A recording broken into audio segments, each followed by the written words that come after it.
Olá, companheiras, olá, companheiros. Saudações petistas.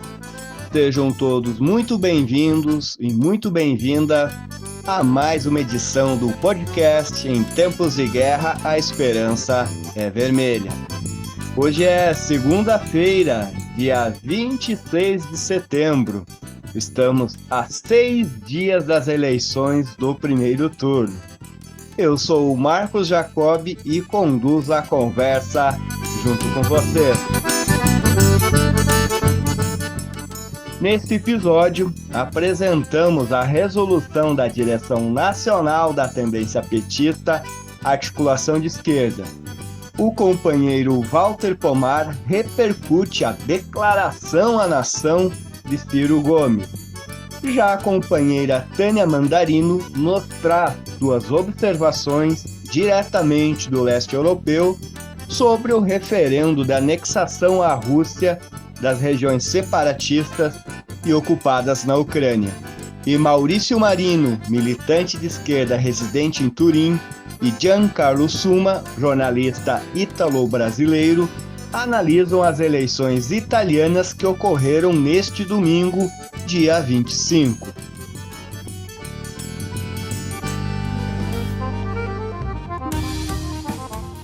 Pessoal, a edição de hoje, por ser mais extensa do que o habitual, nós vamos dividi-la em dois blocos, um acerca dos temas nacionais e outro dos temas internacionais. E neste primeiro bloco, falando dos temas nacionais, começamos apresentando a resolução aprovada pela Direção Nacional da Tendência Petista, Articulação de Esquerda, que esteve reunida neste domingo. Esta resolução analisa e aponta tarefas para essa reta final do primeiro turno. E como se trata de um documento curto, acreditamos que vale a pena lermos na íntegra o documento para que todos os nossos ouvintes tenham conhecimento. A resolução é intitulada Conquistar voto a voto até o último segundo e diz o seguinte: a principal tarefa do PT é eleger Lula presidente. Além disso, temos candidaturas petistas aos governos estaduais do Acre, da Bahia, do Ceará, de Goiás, do Mato Grosso do Sul, do Paraná, do Piauí, do Rio Grande do Norte, do Rio Grande do Sul, de São Paulo, Santa Catarina, Sergipe e Tocantins. O PT também disputa com candidatura própria a eleição ao Senado nos estados do Acre, do Ceará, do Distrito Federal, do Mato Grosso do Sul, do Pará, da Paraíba, de Pernambuco, do Piauí, do Rio de Janeiro, do Rio Grande do Sul e do Tocantins. Finalmente, mas não menos importante, disputamos a eleição de fortes bancadas petistas na Câmara e nas Assembleias Legislativas. A vantagem de Lula nas pesquisas, diante do cavernícola, somado ao reduzido desempenho das demais candidaturas, torna possível eleger Lula já no primeiro turno. Mas, para que essa possibilidade se converta em realidade, é preciso conquistar votos 24 horas por dia, 7 dias por semana, de hoje até o fechamento das urnas em 2 de outubro. É preciso também combater o abstencionismo eleitoral. Quanto mais gente comparecer para votar, mais votos Lula receberá.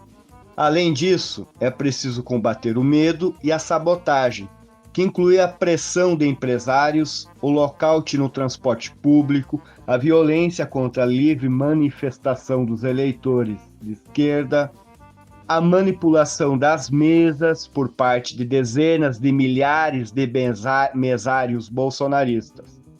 Finalmente, mas não menos importante, será necessário fiscalizar e impedir que as Forças Armadas criem o caos a partir de sua, entre aspas, apuração paralela. A vitória de Lula no primeiro turno é uma possibilidade, segundo as pesquisas e segundo o sentimento das ruas. Mas pesquisa não é votação. A reação do cavernícola pode empurrar a disputa para o segundo turno, e a maior parte da classe dominante, inclusive o setor que nesta eleição não votará na extrema-direita, prefere levar a disputa para o segundo turno. Para alguns, trata-se de tentar eleger o cavernícola. Para outros, trata-se de arrancar concessões programáticas de Lula. O que está em jogo, no fundo, é se vamos derrotar Bolsonaro, seu governo e suas políticas. Considerando a situação de conjunto, devemos lutar para vencer já no dia 2 de outubro, mas é fundamental estarmos preparados para os dois cenários: vitória no primeiro turno e disputa no segundo turno. Em ambos casos, será decisivo manter a mobilização de massa e a guarda alta. Quanto mais se aproxima o momento da derrota, mais o lado de lá vai combinar luta político-ideológica com ações ilegais, de fraude, intimidação e violência. Mesmo com a vitória de Lula, no primeiro ou no segundo turno, setores importantes do lado de lá não aceitarão o resultado.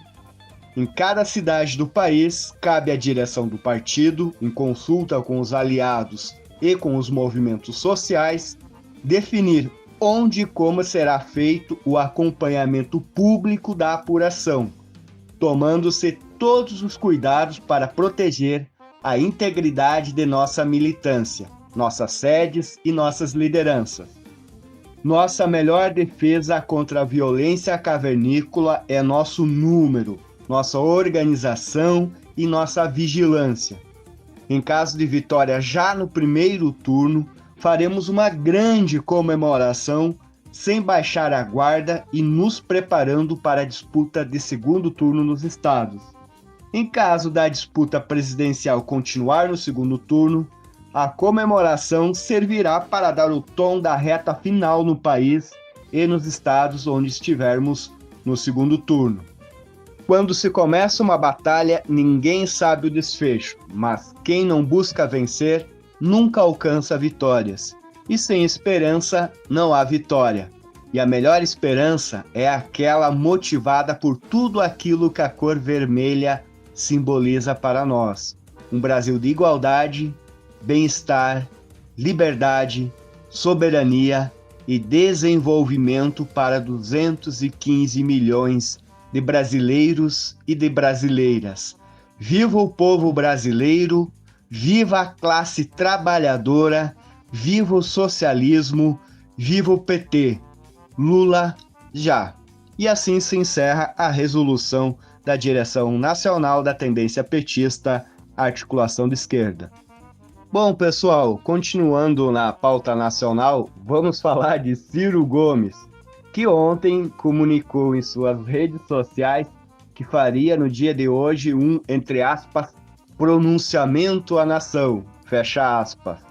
Especulou-se muito sobre o seu conteúdo, havendo até aqueles mais, digamos, otimistas que imaginavam que o pedetista pudesse desistir de sua candidatura para ampliar as chances de vencermos as eleições com Lula no primeiro turno.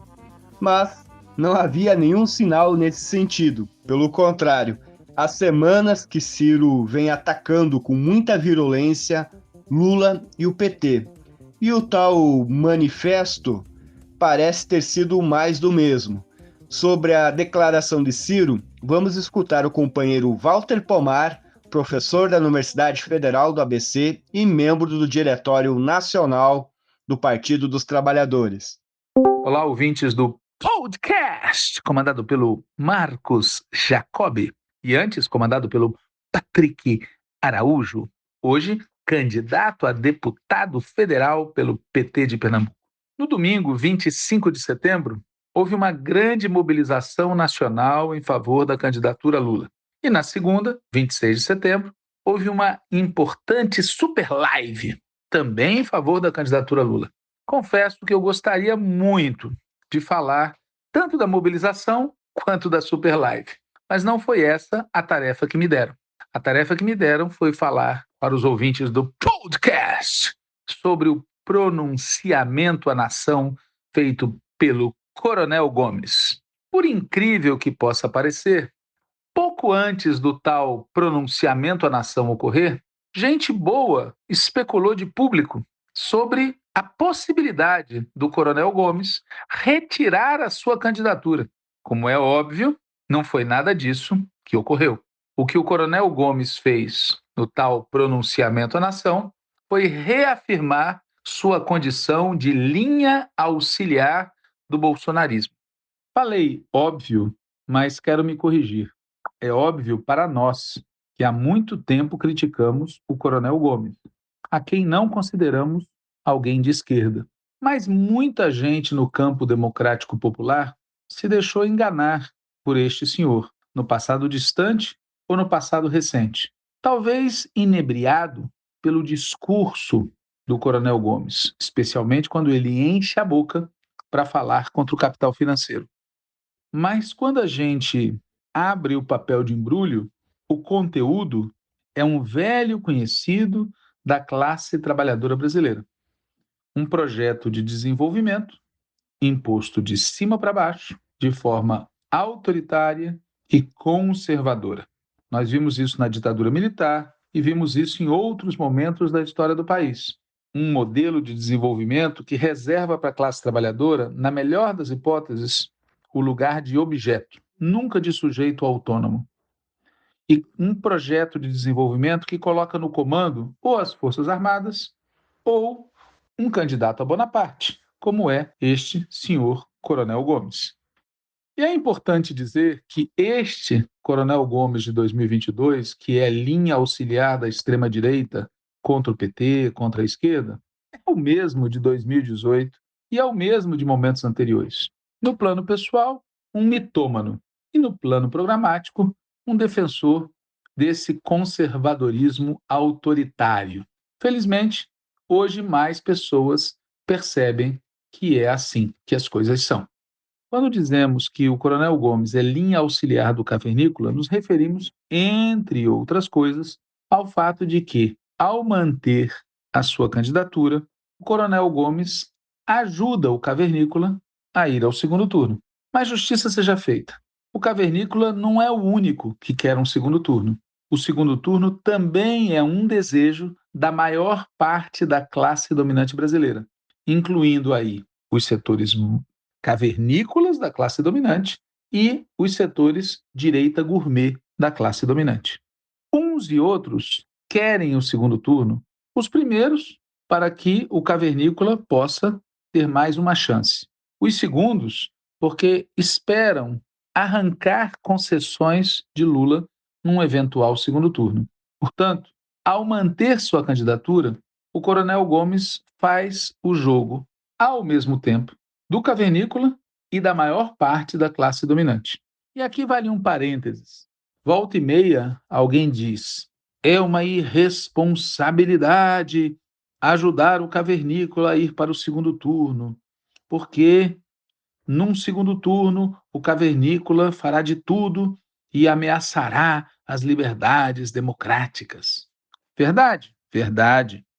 Mas é bom lembrar que quem acha isso somos nós, porque porta-vozes importantíssimos da classe dominante não acham isso. Hoje, por exemplo, saiu publicada uma entrevista com ninguém mais, ninguém menos do que o ministro do Supremo Tribunal Federal, Gilmar Mendes. E nessa entrevista, o referido ministro passa o pano no cavernícola, dizendo que ele não é tão ameaçador assim. O que revela que o que de verdade preocupa a classe dominante não são as liberdades democráticas, mas sim a continuidade do programa neoliberal.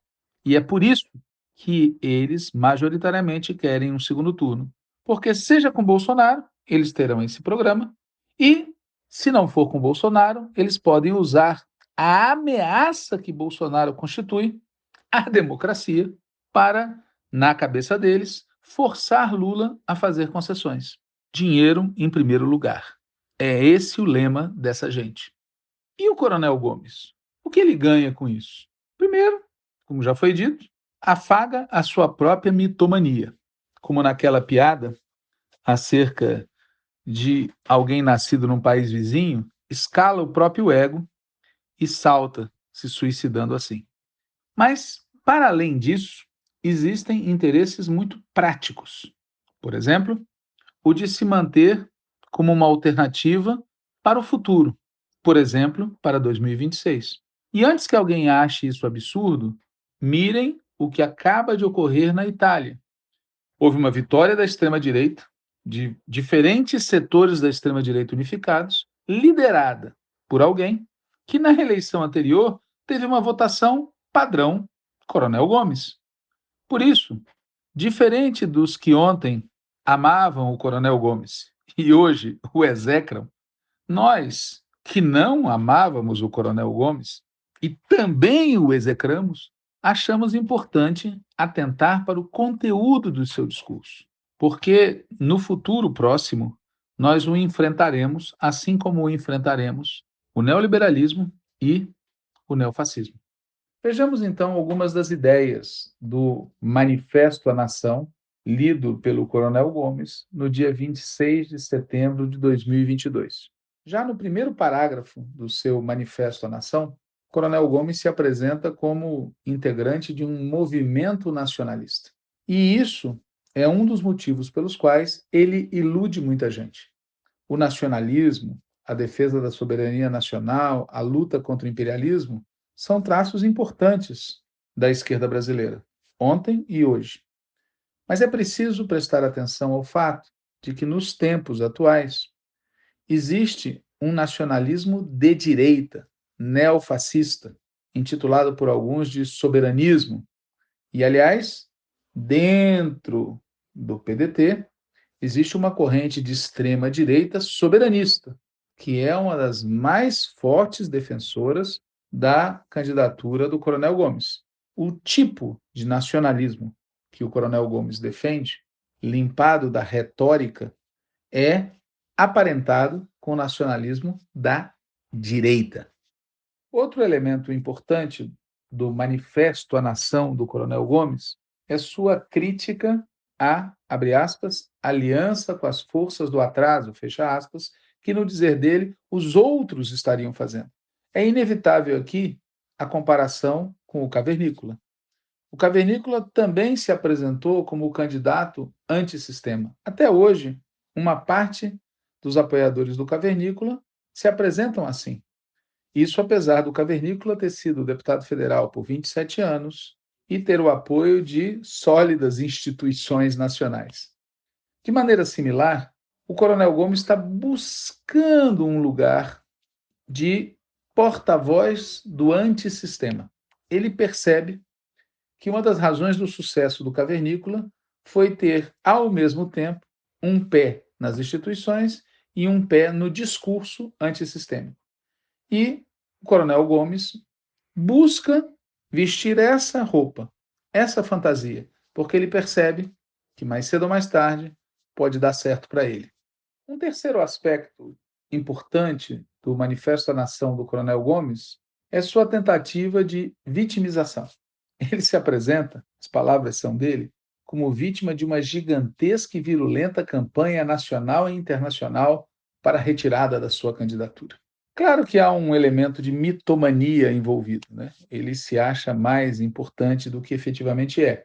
Mas, novamente, essa condição de vitimização é parte essencial da construção da imagem de um Bonaparte, de uma liderança que se apresenta como salvador, depois de ter passado pelas maiores dificuldades e provações.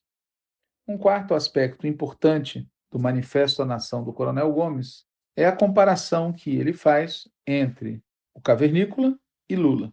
Segundo essa comparação, abre aspas, Bolsonaro não existiria se não fosse a grave crise econômica e moral dos governos petistas. Fecha aspas.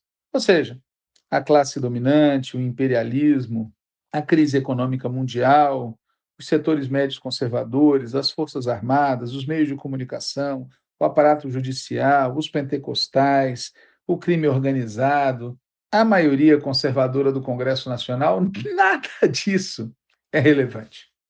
Um quinto ponto a destacar no Manifesto à Nação do Coronel Gomes é sua crítica ao capital financeiro. Assim como sua autoapresentação como nacionalista, a crítica do Coronel Gomes ao capital financeiro ilude muita gente.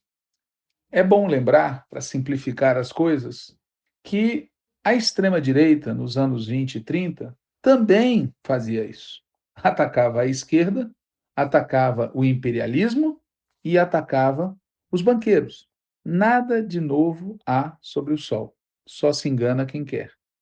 Um sexto ponto a destacar no Manifesto à Nação do Coronel Gomes é uma ousada afirmação. Segundo ele, os eleitores que votarem em 13 ou votarem em 22 estarão sendo vítimas de um estelionato eleitoral, uma fraude.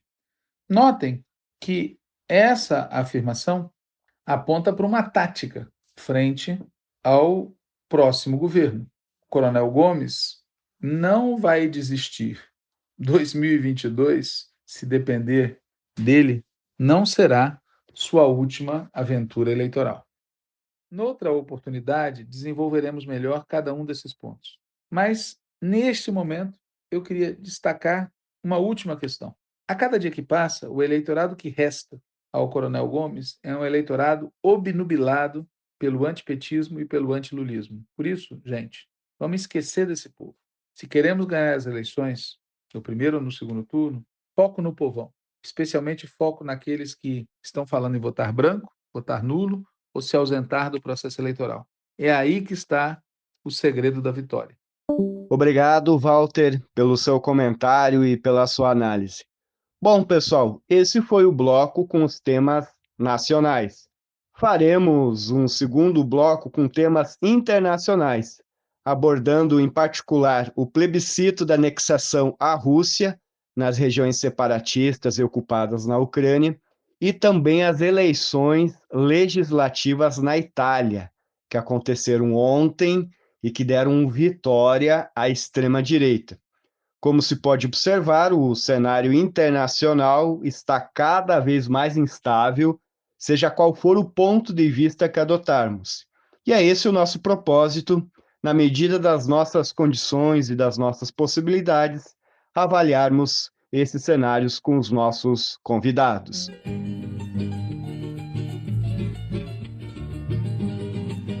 Bom, pessoal, nesse segundo bloco, como prometido, vamos falar dos dois temas internacionais. O primeiro deles envolvendo diretamente Ucrânia e Rússia. 4 territórios ucranianos separatistas ou controlados total ou parcialmente pelas forças russas iniciaram referendos para decidir sobre a anexação à Rússia. O processo ocorre em Luhansk, Donetsk, Kherson e Zaporizhia e deve seguir até amanhã, dia 27 de setembro. Se, por um lado, a Rússia reconhece a legitimidade, apoia, inclusive ajuda a organizar o referendo, a Ucrânia e seus aliados condenaram as votações tidas como farsas e temem uma escalada da guerra, já que um ataque a essas regiões, após uma anexação, poderia desencadear respostas mais agressivas de Moscou. Já a Rússia alega que, após os referendos, qualquer ataque a essas áreas será um ataque à própria Rússia. Uma das observadoras internacionais é uma brasileira, a companheira Tânia Mandarino, advogada e militante petista do Paraná.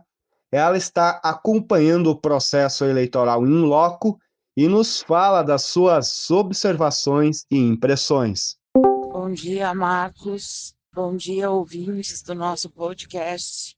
São 5h56 da manhã da segunda-feira, 26 de setembro, em Moscou. Nós estamos saindo pela primeira vez para os territórios libertados ou não ocupados pela Rússia, portanto, saindo para uma região de maior perigo. Nós estivemos durante o final de semana em São Petersburgo, onde podemos observar as votações em 2 locais distintos, nos reunirmos com membros da comissão eleitoral e num deles, inclusive, ao chegar, eu me deparei com uma senhora que só de olhar para ela já me causou um impacto por parecer ter realmente a idade que tem, 80 anos, muito bonita, lindíssima senhora, sentada numa mesa de votação, acompanhada da filha, para participar do referendo.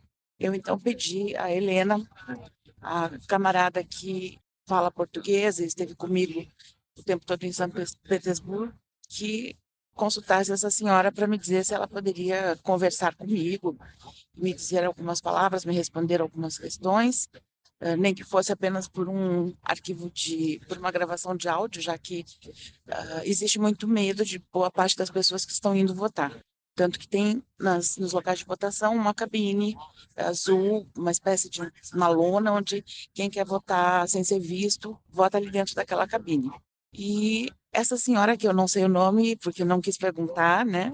Mas vou chamar de Anastácia, imediatamente aceitou. Preferiu, em princípio, que fosse só por áudio, não por vídeo, mas depois autorizou imagens e nós temos algumas fotografias, inclusive uma camarada da Índia fez um lindo registro de quando estávamos conversando com ela, eu e Helena, que traduzia.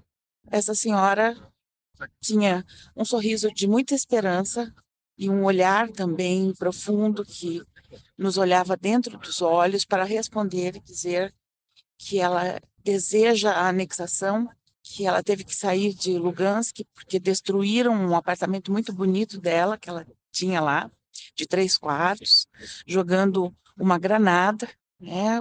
E alguma coisa que fez um estrago no apartamento dela, mas felizmente falhou, teve uma falha, eu não entendi bem se era exatamente uma granada, de modo que não houve mortes, né, nesse atentado. E ela manifestou uma tristeza por o que eu entendo, o que eu traduzo como as fake news que estão espalhadas pelo mundo a respeito da Rússia e do povo russo. Eu, quando estive na Venezuela, acho que Maduro definiu bem o que ele chama de um grande laboratório midiático internacional em relação à Venezuela, e isso não deixa de acontecer, obviamente, agora com a Rússia numa dimensão muito maior. Essa senhora me dizia, então, que o povo russo é um povo muito amoroso, é um povo trabalhador, que não tem problemas com o alcoolismo, como se espalha, né, por aí, e que ela quer a felicidade desse povo.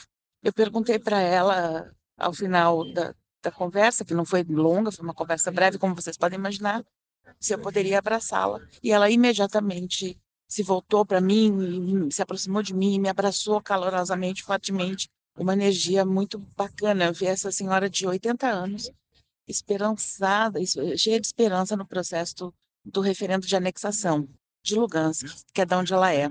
Fora isso, a gente viu, né, nesse local de votação uma pessoa que estava lá votando, mas com a cabeça completamente escondida, coberta com aquelas máscaras que eu não me lembro o nome agora, alguma coisa face, que cobriam para proteger da Covid, e por baixo alguns lenços, algumas coisas. Então, existem realmente pessoas com muito medo, mas o medo não é do governo russo.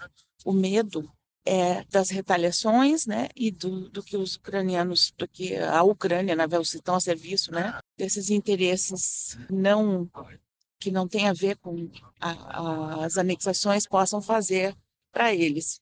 No mais, as notícias que nós temos aqui é de um clima mais tranquilo até do que se previa, com relação às eleições, às votações e tudo mais. Eu não vi nenhuma coação, eu vi um processo muito transparente, processo onde realmente as pessoas estão indo votar o que querem e têm proteção para ficarem escondidas, né? Esconder o rosto, votar escondidas ali. Mas a urna, como a urna russa sempre é uma urna de vidro grande, transparente. Eu acho que isso, transparente, vidro, diz muito. E eu pude observar que as pessoas que estão votando não dobram os papéis, como sempre soube depois, é usual nas eleições aqui. Você vota, né, em papel, tem os mesários, tudo certinho, as pessoas ficam na mesa, mostram seus documentos, enfim, e as pessoas estão colocando os votos abertos dentro da urna. E isso é possível ver que existe muito sim, né? Ou só sim, a gente pode até dizer. E eu avalio que o fato de estarem colocando os votos abertos, não dobrados dentro da urna, pode ser até um ato freudiano aí, talvez consciente ou não, de desejar dizer, mostrar, né, apesar de que alguns não querem mostrar, mas a grande esmagadora maioria que sim, eles estão participando de um referendo desejando a anexação de seus territórios à Rússia por uma questão de soberania e eu entendo felicidade também. Bom, nós estamos indo agora, nós saímos do hotel em Moscou, de São Petersburgo, nós viemos no domingo à noite para Moscou de volta e estamos indo agora num ônibus com várias pessoas, inclusive muitas que eu não conheci, porque a gente veio para São Petersburgo numa delegação bem mais reduzida, né, para os territórios das zonas de conflito próximos à divisa de Mariupol e alguns deles, como Lugansk, estão 100% libertados. O território que eu vou está 85%. Nós temos aqui gente de todos os lugares do mundo, gente da Índia, da Bósnia, da Síria, da África do Sul. Não vejo, tem gente da Venezuela também, não vejo outros brasileiros, me parece, posso estar enganada, não quero ter essa pretensão, que eu sou a única brasileira a compor a delegação de observadores internacionais neste referendo. Bom, gente, a partir de agora, a gente está vivendo o momento mais importante dessa missão de observação. Eu tenho notícias de que a segurança de notícias através de uma camarada e grande amiga venezuelana que já passou por Donetsk e já voltou e ela foi numa região de muito grande conflito e já está de volta, ainda que nós não nos tenhamos encontrado, ela já está de volta em Moscou e eu devo retornar, hoje é segunda, eu devo retornar no máximo terça-feira ou quarta-feira de manhã. Nós então nos encontraremos, mas conversando, né, por WhatsApp, as informações que ela me dá a respeito da segurança oferecida para nós são realmente impressionantes. Não tem motivos para maiores preocupações. Claro que sim, nós estamos indo para uma área de risco, temos consciência absoluta disso, mas existem técnicas de segurança que, além da segurança oferecida inteligentemente, também nós não ficamos mais que 5 horas no mesmo local. E depois eu conto mais para vocês quando eu retornar de lá. Eu fico muito feliz de estar aqui nesse momento tão histórico para a humanidade e testemunhando um pouco, né, do que a gente pode ver aqui na Rússia. Um grande abraço e eu espero voltar para a gente contar como foi depois, né? Eu não posso falar muito hoje ainda, mas depois de voltar a esses territórios nas zonas de conflito, realmente, porque São Petersburgo foi uma observação gourmet, digamos assim, né? Não é uma zona de conflito, lá jamais vai haver um ataque nesse momento. Então, depois de voltar desses locais mais perigosos, dessas zonas de conflito, eu gostaria muito que vocês me convidassem novamente para poder contar como foi a experiência lá. Um grande abraço e até a próxima. Obrigado, Tânia, pela sua participação. Desejamos um bom trabalho e uma boa jornada por aí. Depois que a Tânia mandou o seu áudio, ela nos escreveu dizendo que tomou conhecimento de que há pelo menos mais um brasileiro acompanhando o referendo. E fizemos aqui o registro. Bom, companheiros e companheiras, além do referendo nas províncias ucranianas, outro processo eleitoral marcou o final de semana. A extrema-direita venceu neste domingo as eleições legislativas na Itália, terceira maior economia da União Europeia.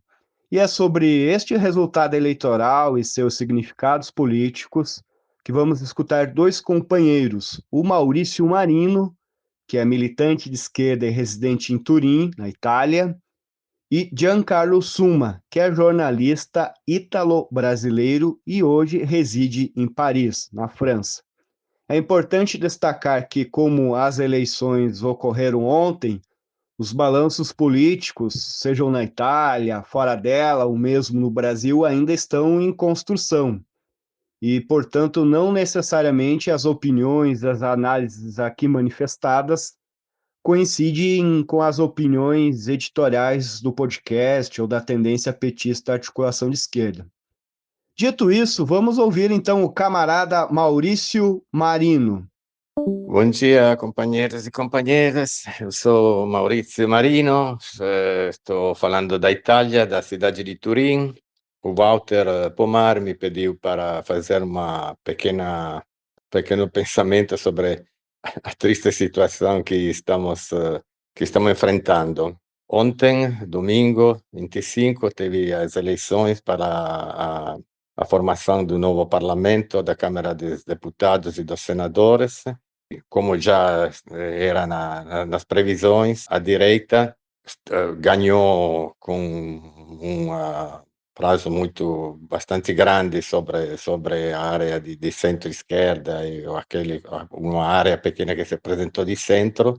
E a coisa mais grave é que o primeiro partido da direita, com 26% das preferências, é o partido que é a continuação praticamente do movimento social italiano, que nasceu do partido fascista. Então essa é a eleição depois da vitória da resistência, depois da Segunda Guerra, não? É o resultado mais à direita que teve nos últimos anos, depois dos anos da vitória contra o nazifascismo em 45. Essa é uma coisa muito pesada para a situação italiana, e mesmo se a Meloni, que encabeça Fratelli d'Italia, que é a organização de extrema-direita que provavelmente vai governar, vai ser o primeiro-ministro da Itália, apresentou assim uma face mais apresentável, não? Assim, não se tão tentou, não, manter um perfil mais leigo, não ligado assim à sua história, mas tem que ter em conta que o apoio que tem esse partido tem setores assim dentro do partido que vem da extrema direita, do partido fascista, então é muito pesado. Essa é a primeira questão. Outro dado muito grave é a queda de porcentagem de pessoas que foi votar, de 60, mais de 60, quase 70% de 2018 a hoje, votou os 62%. Teve uma queda de 8 pontos percentuais. Então, a abstenção continua sendo o primeiro partido na Itália. Isso quer dizer que tem uma distância muito forte entre a política e os partidos que representam hoje o debate político na Itália e grande, uma grande porcentagem de povo, no? Que não foi nem votar. O outro dado preocupante é a queda que continua nos últimos anos do Partito Democratico, che è un partito che vem do Partito Comunista Italiano, que teve uma história muito assim de mudança de postura, de afastamento também das necessidades das faixas mais baixas da população. Esse distanciamento foi o que, inclusive, ajudou a cobrir esse espaço por parte da direita e de seus assim, projetos assim, que se chama populista, mas que, na verdade, tenta responder a necessidade que estão dentro das pessoas mais afastadas, né? O PD, o Partido Democrático, caiu para 19% e com uma aliança que teve com organizações de esquerda, a sinistra italiana, Verdi Europeus, inclusive é a organização que eu participo hoje e apoiei esse tipo de postura, no? De estar dentro uma coalição mais ampla. Essa esquerda, a esquerda italiana e Verdi, fizemos 3,6%, 3,7%, depende da Câmara do Senado, mas é um resultado razoável. Infelizmente está dentro de uma situação política geral muito pesada. Inclusive essa questão da ida para a direita, no? Da situação não é somente uma situação específica da Itália, mas é uma situação que está se desenvolvendo em uma boa parte da Europa. Vamos pensar também à vitória da direita na Suécia e o partido de Le Pen na França, então é uma situação muito pesada. O centro-esquerda, falamos assim, se apresentou como há muito tempo, assim, rachado. Essa é a minha avaliação, mas tem outros também que pensam assim. E essa foi uma das motivações que levaram, inclusive, à derrota. É uma situação muito complicada. Por outro lado, essa vitória da direita vai colocar para as áreas assim da esquerda, mas também para áreas assim do centro-esquerda, a necessidade de uma postura muito mais radical a respeito dos problemas assim que o povo está enfrentando sobre a questão energética, do aumento do custo de vida, da inflação, do corte do salário. Vamos lembrar que a Itália nos últimos anos teve uma queda de 2% do poder aquisitivo do salário médio, no, italiano. É o único país da Europa que teve uma queda do poder aquisitivo dos salários. Então, hoje nós temos uma faixa de população trabalhadora que é pobre, sobretudo no jovem, onde tem uma faixa de população muito precária. É uma situação que foi assim utilizada da direita, inclusive em falta de uma postura mais clara e radical da esquerda no geral na Itália, eu acho também na Europa. Eu mando um grande abraço para todos vocês e inclusive amanhã vou viajar para o Brasil, que vou participar um pouco ainda da campanha do Lula presidente, porque eu esteve em 1989 na primeira campanha do Lula e assim vou respirar um pouco de área dos movimentos populares e da grande luta de vocês, do Partido dos Trabalhadores. Grande abraço para todos os companheiros e companheiras. Tchau, Maurício. Muito obrigado, Maurício Manino, pela sua participação e pelos seus comentários aqui no nosso podcast. Bom, pessoal, aproveitando a oportunidade e antes da gente passar a palavra ao nosso próximo convidado, faremos aqui a leitura da Declaração da Refundação Comunista Italiana sobre o resultado eleitoral de ontem. A declaração é assinada pelo secretário-geral, ou melhor, nacional, Maurício Acerbo, e a tradução é livre e de inteira responsabilidade nossa. O documento é intitulado Refundação Comunista sobre os resultados eleitorais. O documento diz assim, abre aspas, o resultado eleitoral de ontem ficou abaixo das expectativas e do nosso potencial, mas nossas razões continuam válidas. Por isso, nosso partido deve trabalhar para que o projeto político que nasceu apenas em 9 de julho cresça, se enraize nos territórios, seja protagonista dos conflitos e consiga ser conhecido mesmo onde ainda não chegou. A Itália de hoje estará nas mãos de uma direita nacionalista, que continuará a garantir os interesses dos mais ricos, apoiando as razões de uma guerra horrenda, garantindo a lealdade à OTAN.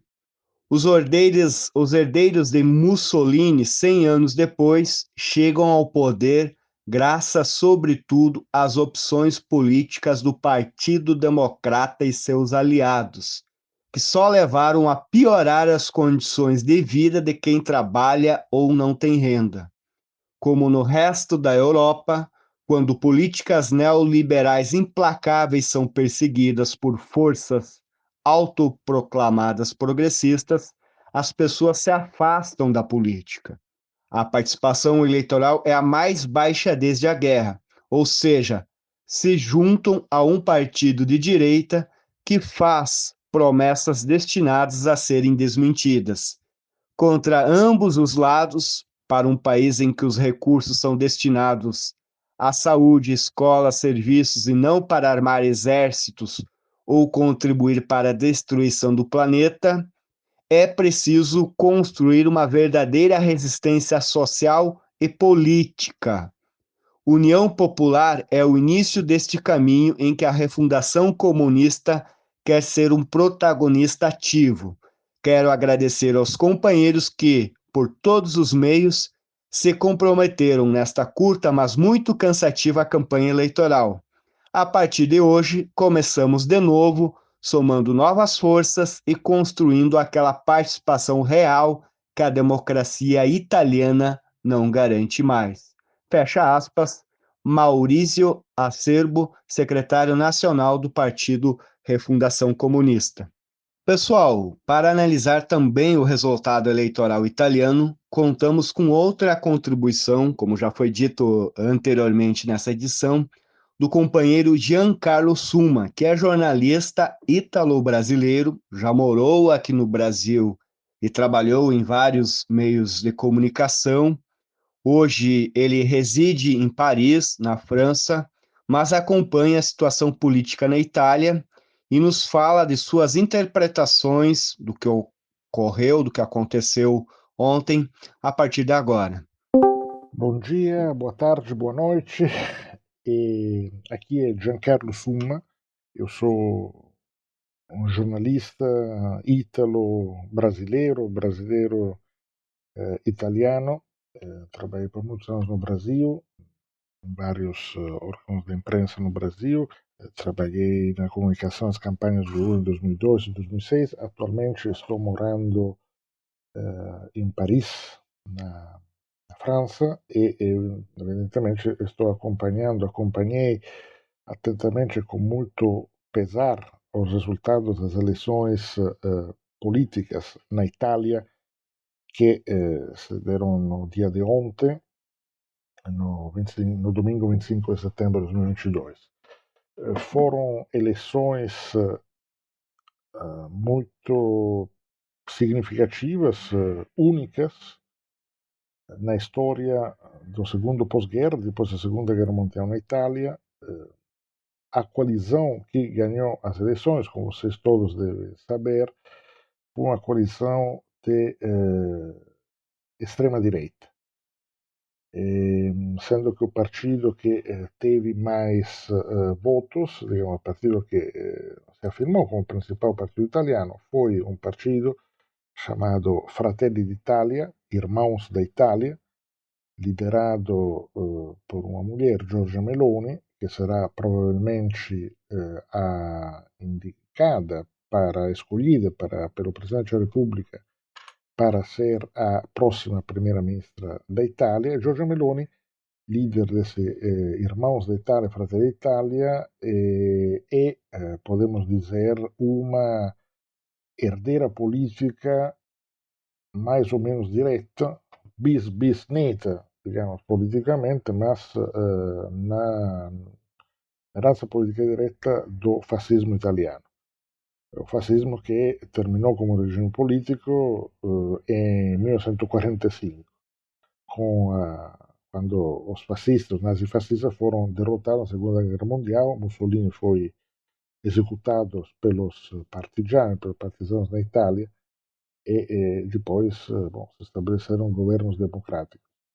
Fascismo que na Itália se estabeleceu através de um golpe de Estado favorecido pelas elites da época, há exatamente 100 anos, em fim de outubro de 1922. Então, 100 anos depois e 77 anos depois do fim da Segunda Guerra Mundial, um partido que não se declara neofascista, mas que é, como dizia, herdeiro político do fascismo italiano, até no símbolo, vou contar disso, ganhou as eleições e Giorgia Meloni vai ser a principal, enfim, se evoluiu a principal liderança política italiana e será, com toda probabilidade, a próxima primeira-ministra da Itália. Quando digo que é um partido herdeiro da tradição fascista, isso já vem no símbolo do partido. No símbolo do partido há uma chama tricolor, com as cores da Itália, e verde, branco e vermelho, e essa chama e já, bom, estava na tumba do Benito Mussolini quando foi enterrado e no símbolo do movimento social italiano, il movimento social italiano, que foi o partido neofascista criado pelos sobreviventes do regime fascista em 1946 e, bom, que depois atravessou algumas, não toda a Guerra Fria, mas que depois também mudou de nome alguns anos atrás, mas enfim, o símbolo está lá. O símbolo já diz tudo e a Giorgia Meloni foi uma jovem ativista da juventude do movimento social italiano no início da vida política dela e vários dos que estão junto com ela nesse movimento e nesse partido também vêm de lá, são fascistas, ainda que hoje dizem, enfim, tentam distanciar um pouco dessa herança, mas distanciar até página 2. E então, o que aconteceu? A Itália virou novamente, 100 anos depois, um país fascista. Bom, vamos o que deu vitória para os fascistas. Então, vamos um pouco antes aos dados, depois um pouco de análise. A coalizão de extrema-direita era formada por 4 partidos, sendo que os 3 principais erano essi Fratelli d'Italia, da Giorgia Meloni, a Lega, do Salvini, essa formação, digamos, racista, xenófoba, que iniciou no norte da Itália, depois se espalhou no país inteiro, mas agora voltou a ser muito localizada no norte da Itália, na Lombardia e no Veneto, principalmente como eleitores, e Forza Italia, o partido do Berlusconi, que por muito tempo foi, digamos, o principal nome da direita italiana. E essa coalizão obteve 43,81% dos votos nas eleições para a Câmara dos Deputados, 44% dos votos válidos. E disso vamos falar porque é uma diferença importante. Agora, a coalizão de centro-esquerda, sendo que o partido principal centro-esquerda era o PD, o Partido Democrata, obteve 26,12% dos votos. Os 5 Estrelas, que é um partido populista progressista, ainda que sem definição ideológica concreta, foi como não participou de nenhuma coalição e teve 15,42% dos votos. E depois teve outros pequenos partidos que não participaram de coalições, mas que, digamos, podem se referir, digamos, mais para o centro-esquerda, um pequeno partido, digamos, do Calenda, um político ligado ao ex-primeiro-ministro, Renzi, Matteo Renzi, depois a União Popular, que era, digamos, uma pequena formação que se lançou para esta campanha eleitoral de esquerda, ligada ao ex-prefeito de Nápoles, Luigi De Magistris. Isso deveria ser um pouco a esperança da esquerda italiana e teve um resultado pífio, teve 1,43% dos votos, ou cerca de 400 mil votos em termos de números. Outros, digamos, na esquerda, outros resultados foram absolutamente patéticos, como o Partido Comunista Italiano, que tem um símbolo do antigo PCI, mas enfim, só tem o nome daquele partido, teve na Itália inteira somente 24.500 votos, ou 0,09%, ou seja, nada. Agora, as percentagens dizem então que a Itália está dividida entre mais ou menos pela metade, digamos assim, porque se nós calculamos, digamos, a direita se uniu em coalições, há uma lei eleitoral que dá um forte prêmio majoritário na Itália, é uma reforma eleitoral que foi introduzida pelo então primeiro-ministro Renzi em 2018, então um forte prêmio para a coalizão que ganha as eleições, mas se nós, digamos, somamos votos, podemos dizer que o centro esquerda de forma ampla, realmente muito ampla, votando todos eles, tanto os Cinco Estrelas como a colisão ao lado, ao redor do Partido Democrata, esse grupo do Calenda do Renzi, mas enfim, juntos tiveram mais votos que a direita. Só que, em termos de como funciona o sistema eleitoral italiano, a direita se uniu e ganhou as eleições, ou seja, foram a coalição direita, como disse, teve 43% dos votos, portanto, foram eles que ganharam as eleições e, pela Constituição italiana, será a Giorgia Meloni que vai receber do Presidente da Repubblica vai ser encarregada, enfim, vai receber do Presidente, digamos, a missão de formar o próximo governo. Agora, então, dizendo os números, provavelmente têm que ser analisados. Foi uma vitória muito importante, muito dolorida para todos os democratas italianos, mas tem que dizer também que somente 60% dos italianos votaram e a coalição de direita recebeu, portanto, na realidade, somente 20, quase 27% dos votantes na Itália. É um pouco mais de 1/4, é muito, mas não dá para dizer que a Itália inteira seja fascista. Mas então, o que aconteceu? Como foi possível que uma visão abertamente direita, essa Giorgia Meloni quando, enfim, vocês podem escutar na YouTube ou redes sociais os pronunciamentos delas, ela é uma bolsonarista sem limites. Ela diz que temos que defender a família tradicional contra os gays, temos que fechar a Itália aos migrantes, botando os navios da Marinha Militar para afundar os barcos que chegam com migrantes africanos que tentam chegar para a Itália, e contra a ideologia de gênero, todo, digamos, o arsenal retórico da pior extrema-direita. E ainda assim, tiveram, digamos, a maioria dos votos dos italianos que foram votar. Mas, como dizia, o principal partido, o principal grupo de italianos são os italianos que não foram votar.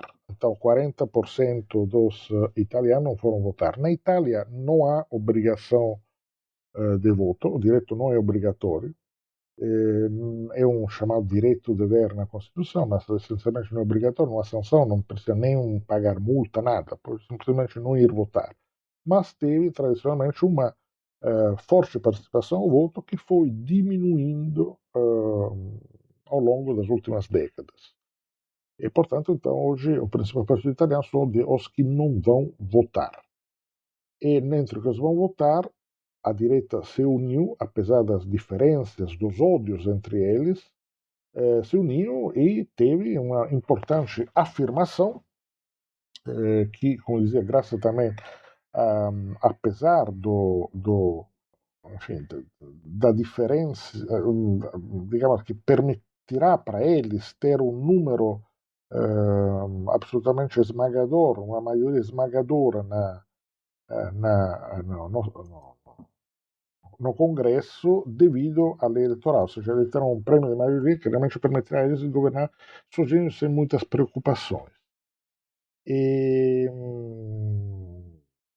Mas então, isso como se deu? O que aconteceu? Como foi possível a Itália, com um país com uma tradição democrática de décadas, também uma tradição de esquerda muito forte, muito enraizada, onde até onde durante a Guerra Fria houve a presença do mais importante, mais forte Partido Comunista do mundo ocidental, o PCI, o Partido Comunista Italiano, que também nas 3 décadas após o fim da Guerra Fria, essencialmente teve o centro-esquerda presente nos governos, na maioria dos governos, foram os anos quando Berlusconi foi primeiro-ministro, nos anos 90.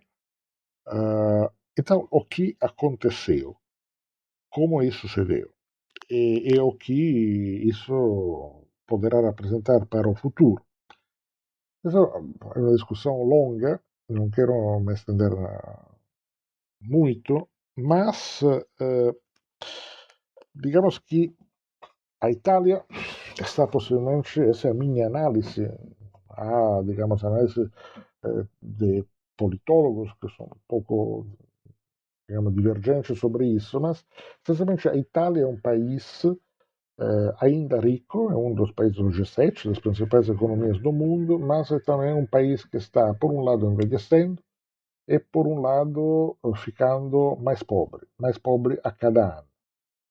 Mais pobre, mais preocupado, um país onde há muita pouca esperança com relação ao futuro, né, entre as pessoas, e um país onde a sensação prevalente, toda vez que eu volto para a Itália, é uma sensação de medo.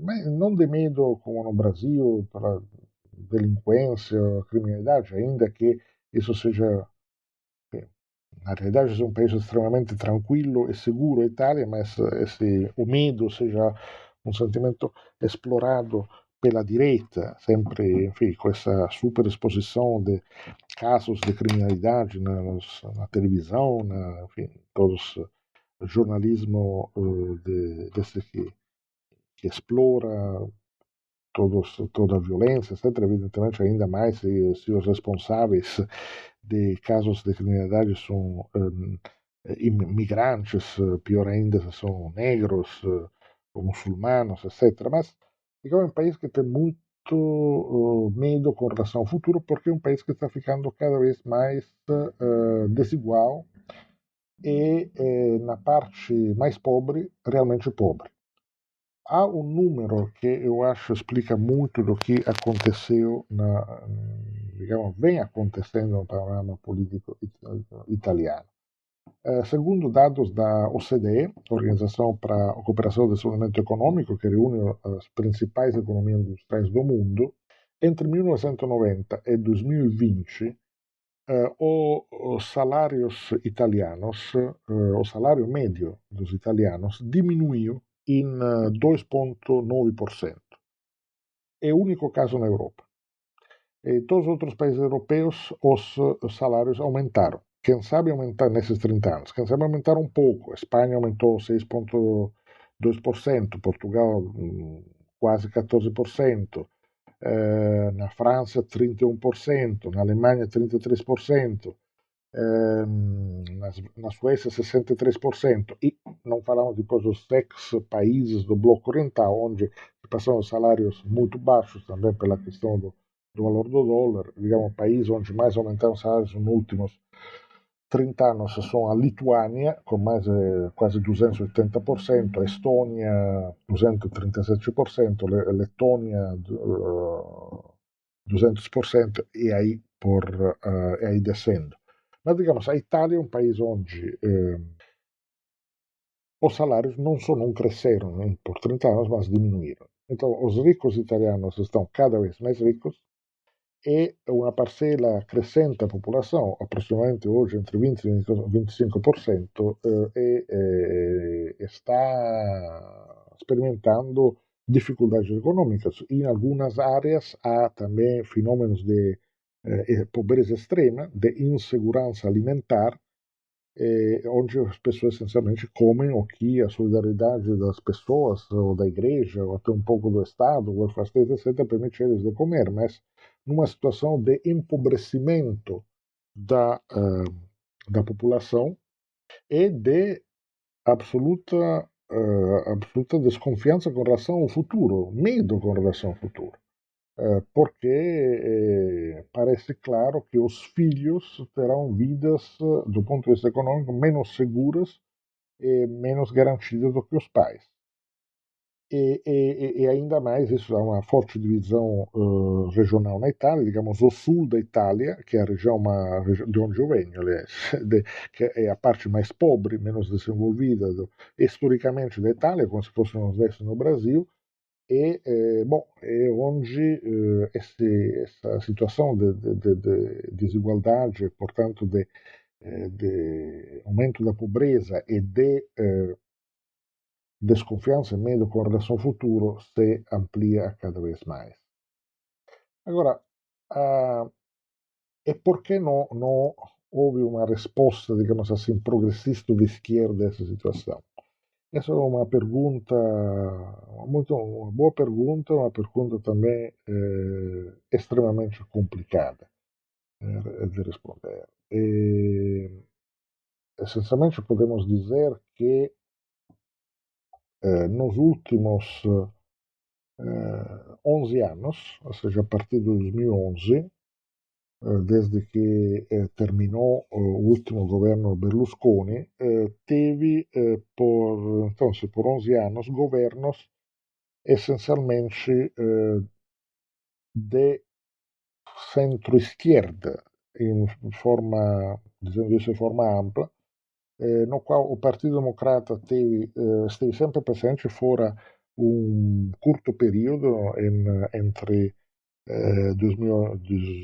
um pouco mais de um ano entre 2018 e 2019, então por 10 anos o Partido Democrata esteve no governo, mas em governos que foram presididos por personagens, digamos, não exatamente centro-esquerda, economistas neoliberais ou banqueiros, o Mario Monti de 2011 e 2013, depois o Enrico Letta, que foi o último secretário-geral, líder do PD, agora deve ser demitido, pedir demissão no próximo congresso, porque foi derrotado de forma stupenda nessas eleições, de 2013 a 2014. Matteo Renzi, que era do Partido Democratico, mas de fato é um neoliberal de direita, a quem devemos uma série de medidas antipopulares e essencialmente que penalizaram os trabalhadores. Depois o Paulo Gentiloni, também do Partido Democrata, mas enfim, por quase um ano e meio, mas também um governo bastante tecnocrático, etc. Depois Giuseppe Conte, sobre o qual vou falar mais tarde, Giuseppe Conte do Movimento 5 Estrelas, que presidiu dois governos, no primeiro junto com a Lega e no segundo junto mais longo, junto com também o PD e dois grupos de esquerda, e depois finalmente o Mario Draghi por um ano, quase 2 anos, um técnico. Mario Draghi foi um banqueiro internacional, foi também o presidente da Banca Central Europeia, um tecnócrata neoliberal muito eficaz, muito capaz tecnicamente, mas um tecnócrata neoliberal que presidiu, então, de 13 de fevereiro de 2021 até hoje, porque, enfim, ele continua primeiro-ministro até o próximo governo ser formado, mas, enfim, a partir de fevereiro de 2021, esse governo no qual estava todo mundo. O Movimento 5 Estrelas, a Lega, o PD, Forza Italia do Berlusconi e outros, Italia Viva, que também era o grupo do Renzi, Articolo 1, que era um grupo de esquerda, em teoria esquerda do Partido Democrata. Bom, digamos, todo mundo debaixo do Mario Draghi, esse tecnocrata que, como bom tecnocrata europeu, etc., fez tudo que a União Europeia mandava fazer, teve um papel, digamos, para tranquilizar os mercados, etc., mas essencialmente perseguiu políticas neoliberais de cortes do gasto público, corte na saúde, corte na educação, etc., etc. É todo o receituário que os governos técnicos e neoliberais no mundo inteiro aplicam. Então, nesses 11 anos nos quais o Partido Democrata foi mais ou menos presente, esteve mais ou menos presente no governo, em vários casos tendo o primeiro-ministro expresso pelo partido, Nada foi feito em termos de políticas públicas para aumentar os salários, combater a evasão fiscal, diminuir as desigualdades e oferecer perspectivas para o mundo do trabalho, para os trabalhadores, enfim, para todos que chamaríamos de classes subalternas. Tanto subalternas tradicionais, a classe operária, o que existe ainda, evidentemente, são milhões ainda de operários e trabalhadores assalariados na Itália, ainda que não em pequenas indústrias quase sempre, mas também todas as novas formas de trabalho precário. Não Uber, porque Uber na Itália não existe, o lobby dos taxistas impediu a criação de Uber ou, enfim, plataformas equivalentes, mas tanto dos que chamados riders, os que fazem entrega de comida ou de outras coisas, ou também, enfim, principalmente o trabalho completamente precário, sem nenhum salário mínimo, e, portanto, com realmente uma precarização do trabalho e das condições de vida. Uma situação no qual existe realmente uma pobreza do trabalho, ou seja, pessoas trabalhando a tempo integral, mas que não ganham o suficiente para pagar aluguel, para viver, para poder ter perspectivas. E o que faz também que na Itália se façam cada vez menos filhos, porque as pessoas não têm condições para ter filhos numa situação minimamente decente, e a Itália nos últimos 30 anos só não perdeu população, se mantém mais ou menos estável a população ao redor dos 60 milhões de habitantes, graças a um forte fluxo de migrantes, o fluxo migratório. Hoje, cerca de 20% da população italiana, de pessoas que moram na Itália, são pessoas não nascidas na Itália. Então foi uma forte pressão, digamos, migratória no país. Isso foi fundamental para manter a Itália, digamos, boiando, economicamente falando, porque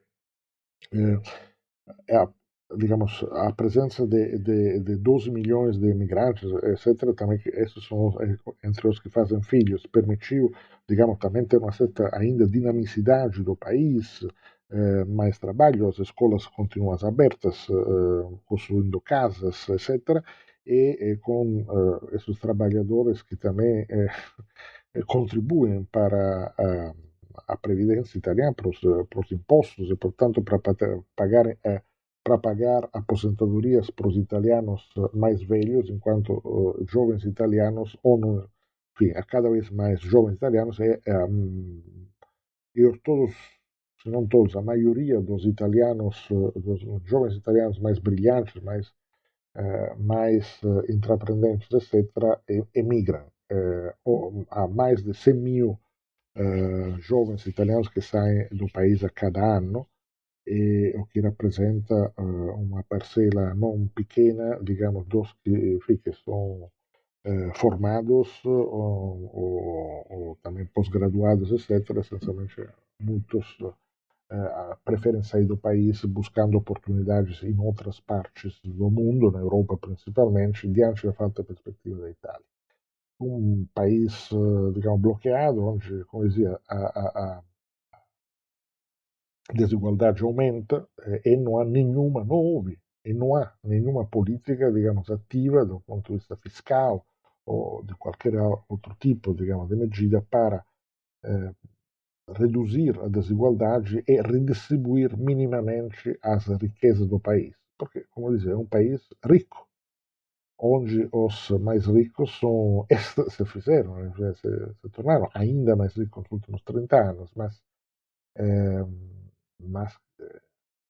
onde não há digamos, nenhuma política e nenhuma representação política para setores que dizem, bom, é o momento de redistribuir, é o momento de ter políticas ativas de redução das desigualdades. Diante desse quadro absolutamente dramático, dramático. E a direita respondeu como sempre faz a direita, de forma demagógica, encontrando culpados, e os culpados são sempre os migrantes, são sempre, por alguma razão, os negros, são muçulmanos, como dizia, são muitos na Itália hoje, e são também os que atentam contra a família tradicional. Então, o problema, se os italianos não fazem mais filhos, não é no pensamento de direita devido à situação econômica dramática que eu estava explicando, mas é devido ao fatto que há toda essa ideologia de gênero, essa ideologia para promover a homossexualidade, etc. Todas as coisas que no Brasil cansamos de ouvir da Damares ou do Bolsonaro, digamos, isso também num país, em teoria, mais evoluídos politicamente, com a democracia mais estabelecida, como a Itália. E, digamos, a direita fez essa demagogia. Então, é um discurso realmente de ódio, ou seja, de indicar culpados pela situação, indicando, portanto, enfim, quem serão os alvos da raiva ou das ações da direita. E a coisa interessante é que a direita italiana, como toda essa direita, digamos, autoritária, neofascista, no mundo inteiro, incluindo o Bolsonaro, fala em nome do povo, mas além de falar em família, pátria, nação, religião, etc., Deus, pátria, família, etc., etc., e todos esses governos, como o Bolsonaro no Brasil, a Giorgia Meloni na Itália, eles defendem uma agenda econômica totalmente neoliberal, ou seja, de continuar cortando benefícios, os que ainda existem, benefícios sociais e políticas que beneficiam a maioria das populações. Essa direita defende cortar impostos e cortar assistência social. Um dos pontos interessantes dessa campanha foi, digamos, o debate ao redor de duas coisas. Uma foi o salário mínimo, foi uma chamado em italiano reddito de cidadania, renda de cidadania, como a sposto de programa renda mínima que o Suplicy defende há décadas no Brasil de forma valente. Isso foi aprovado por iniciativa dos 5 estrelas, há poucos anos atrás, e de fato beneficia isso, principalmente no sul da Itália, alguns milhões de pessoas que têm uma renda, dependendo aí também da situação da família, da pobreza, enfim, da situação econômica, um suplemento de renda de até 600 euros mensuais, o que representa 3.000 reais no Brasil, que para a Itália realmente não é muito dinheiro. Então, digamos, a direita, Meloni, etc., eles continuam na campanha eleitoral a atacar esse reddito de cittadinanza, essa renda de cidadania. Bom, continuam atacando. Hoje mesmo, na primeira entrevista coletiva que ela deu, a Giorgia Meloni, a líder da Fratelli d'Italia, dos Irmãos da Itália, partido neofascista, ela disse que vamos acabar com esta renda de cidadania. Mas, ao defender a renda de cidadania, o Movimento 5 Estrelas também se tornou o principal partido no sul da Itália, a parte mais pobre do país.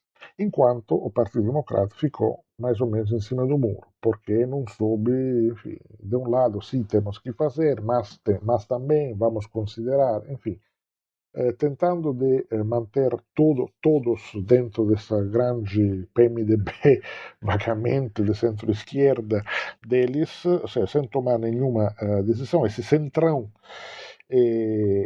sem ideologia também teve dificuldade em defender essa renda de cidadania, porque é algo que os empresários, organizações empresariais não gostam, porque efetivamente ao introduzir a renda de cidadania houve uma progressiva recusa de trabalhadores a trabalhar em condições indignas, ou seja, para ganhar menos da renda. Se for para ganhar menos da renda de cidadania, prefiro não trabalhar 12 horas por dia para ganhar uma mixaria. Então, uma medida, na verdade, boa e justa, mas que criou resistências fortes entre os empresários.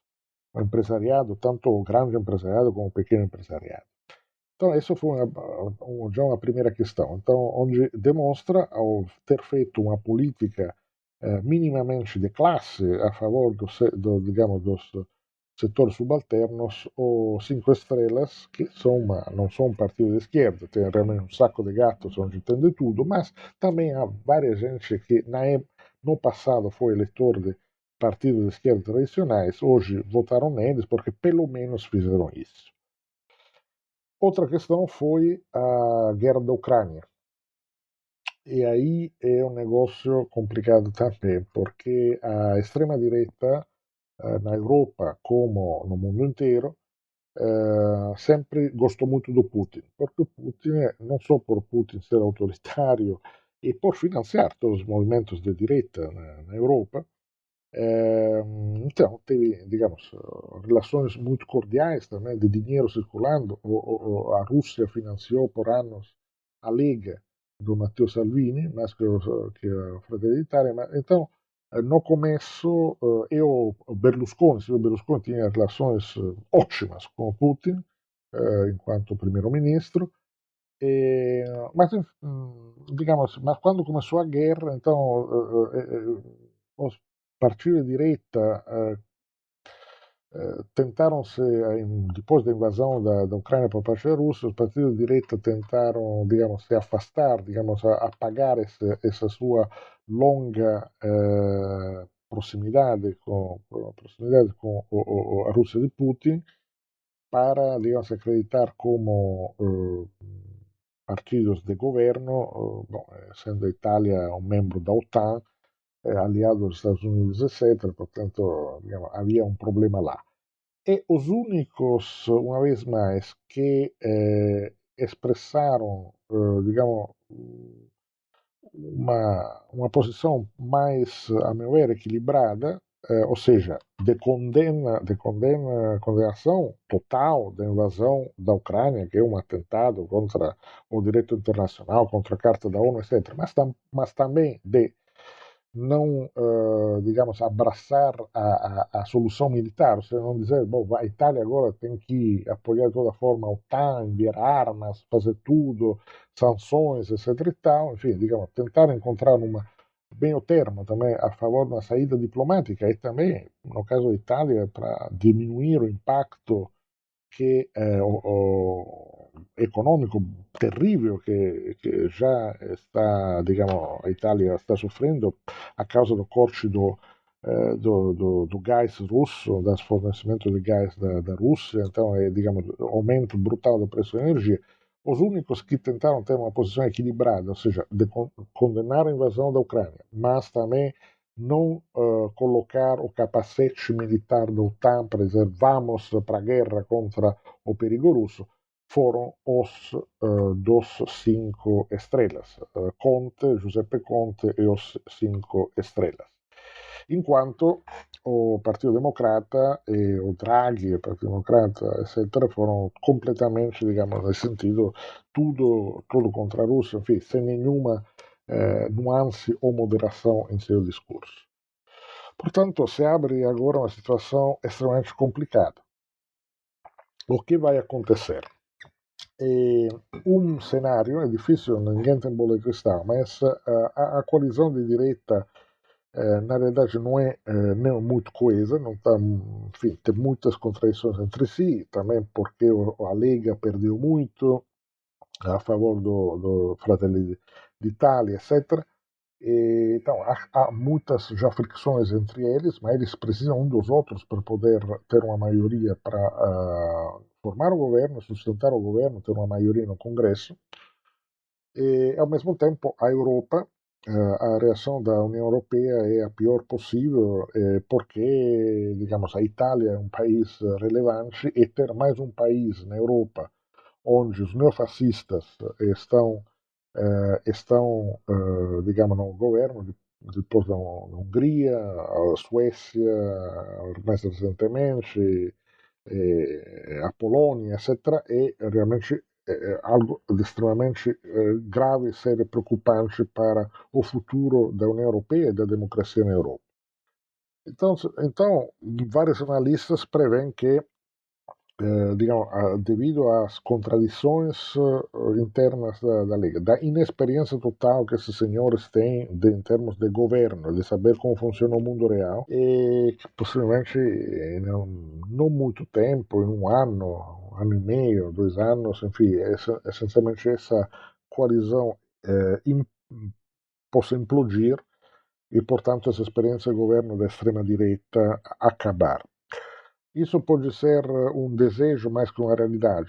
Sim, pode ser. Isso terá que ser visto. A questão, porém, que evidentemente depois haverá resistência nas ruas, porque, como no mundo inteiro, os movimentos sociais existem, ainda que eles não consigam mais ter uma rappresentanza politica eleitoral, por uma série de razões que eu estava tentando aqui sintetizar, mas há uma resistência social, há uma resistência de movimentos, há uma mobilização social.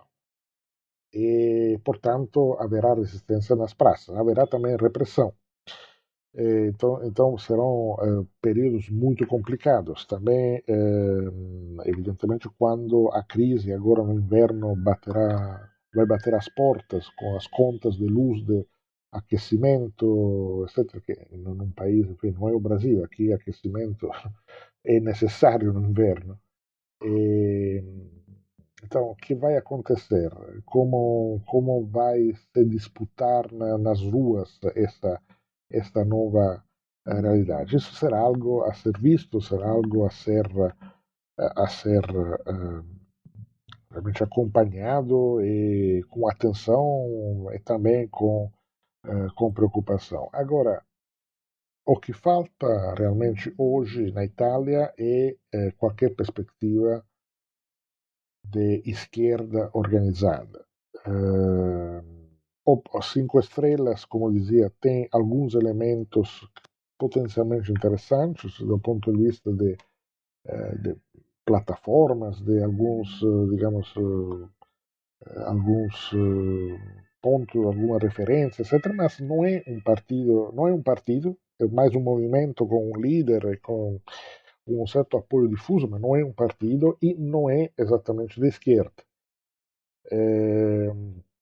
Nesse caso talvez se possa aplicar, digamos,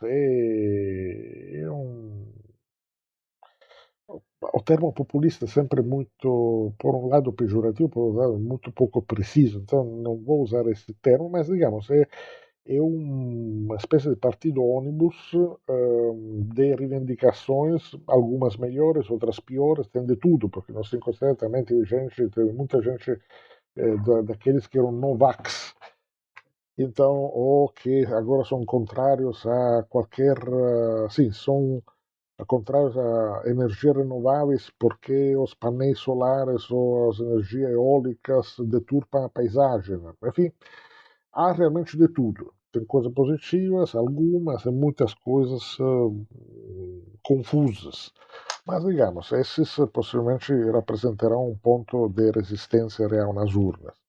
E depois teremos que ver, isso ainda não deu tempo para fazer essa análise, quais quadros foram eleitos entre os poucos deputados do Partido Democrata, então quantos foram eleitos, não, realmente são poucos, porque elegeram no total 80 deputados contra os 235 das coalições de direita. Então, digamos, a oposição à direita vai ter cerca de 130 deputados contra 235 da coalição da extrema-direita. Então, haverá oposição, também esses números não vão permitir, essa é a única boa notícia do dia, A direita não terá os números para modificar a Constituição da Itália, portanto, para introduzir mudanças dramáticas, digamos, definitivas ou mais de fundo, mas há um problema realmente, enfim, sério de perspectiva. O que vai acontecer com a Itália e que vai acontecer com a perspectiva de mudança, digamos, possível, que é uma mudança que seja progressista diante das contradições, dos problemas, e não de mudança, digamos, regressiva, neofascista. Então a democracia não está bem, a democracia na Europa é realmente um período muito complicado, digamos, desta crise da globalização, dessa crise talvez final da globalização. A Europa está saindo pela direita, o que, nisso quero terminar, como ítalo-brasileiro, me deixa, digamos, também, enfim, feliz por um lado com a perspectiva que o Lula se dirige a presidente, esperando que isso aconteça no primeiro turno ainda, mas isso significa também que o Brasil do Lula, o governo do Lula, terá digamos, diante de si um panorama internacional bem mais complicado daquele que enfrentou, se deparou nos 2 primeiros mandatos. Portanto, será algo para acompanhar, mas enfim, com extrema preocupação. O estado da democracia na Europa não está bem. A Itália, enfim, 100 anos depois da marcha sobre Roma do Mussolini, democraticamente, ainda que no meio de uma mais alta abstenção eleitoral na história das eleições italianas, mas enfim, a direita, uma direita dura, direita neofascista, ganhou nas eleições da Itália. Para mim, pessoalmente, acho para todos os democratas italianos, para todos os de esquerda na Itália, isso foi realmente um dia de luto, e eu acho que também para todos os companheiros de esquerda e democratas do mundo inteiro. Muito obrigado e esperamos que na próxima vez possamos ter notícias ou análises mais interessantes.